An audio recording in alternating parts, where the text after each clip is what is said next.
In today's video, I'm going to be talking about Aven Colony, which is an early access game currently in early beta. It's developed by Mothership Entertainment, and if SimCity and Planet Base had a baby, this game would be it.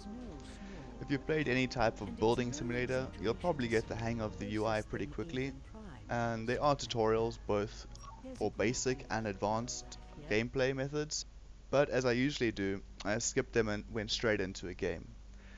There are constantly missions, which do help a lot in learning the different aspects of the game, and you can do the rest while you wait for buildings to be built and citizens to arrive. However, if you don't really want to wait too long, there are, I think, 5 different speed options, with 1 being normal speed and 5 being a ridiculously fast speed, which you won't really know what's going on.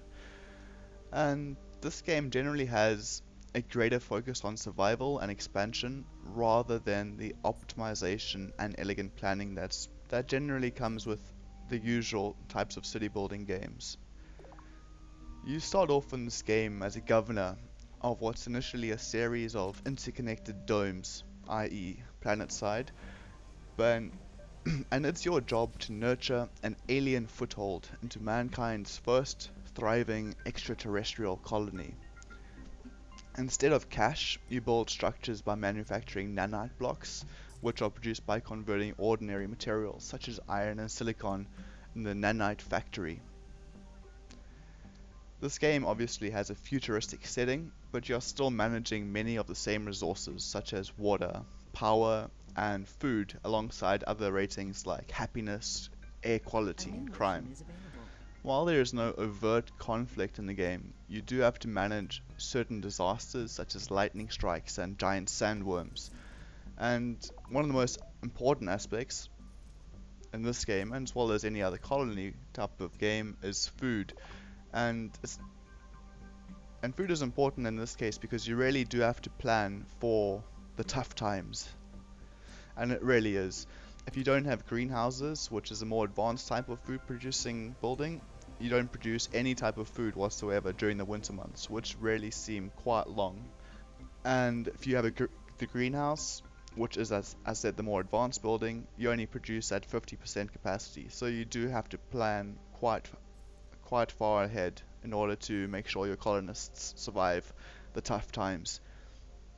Of course, the more colonists you have, the more difficult it is to maintain those stockpiles of resources.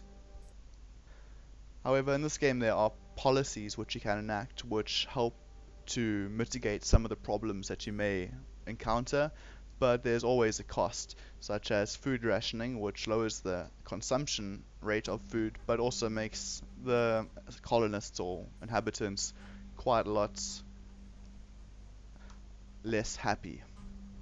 Overall, the visuals in this game are really quite good, and for an early access game and early beta game, I would say that if they can do a bit more refining in certain aspects, such as making the colony seem a bit more alive and less building-like, less, I don't know, less structural, then there's a lot of hope for this game.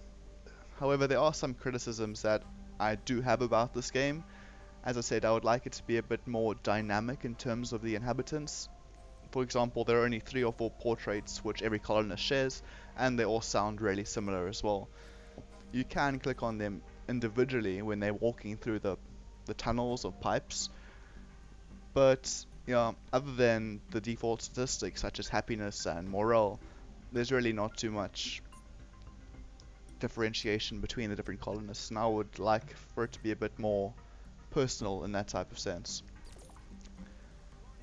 And if the city could feel less like a city and more like a smaller type of colony, as in it's more vibrant and alive, that would also really increase the likability and enjoyability of the game.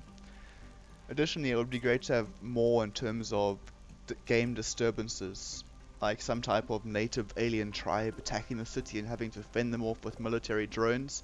While you do get crime, which is inevitable, it's quite easily dealt with by building policing drones. So there's not really too much manageable conflict that arises. But I suppose the game is set in a peaceful manner, and aside from giant sandworms, right now there really isn't too much to fight. Overall though, the game is quite enjoyable, and especially for being such an early access game. If the developers continue to put work in, this could easily be one of the best space building games that has been released in quite a long time. If you enjoyed this video, please give it a like, and if you want to see more similar to it, subscribe to the channel.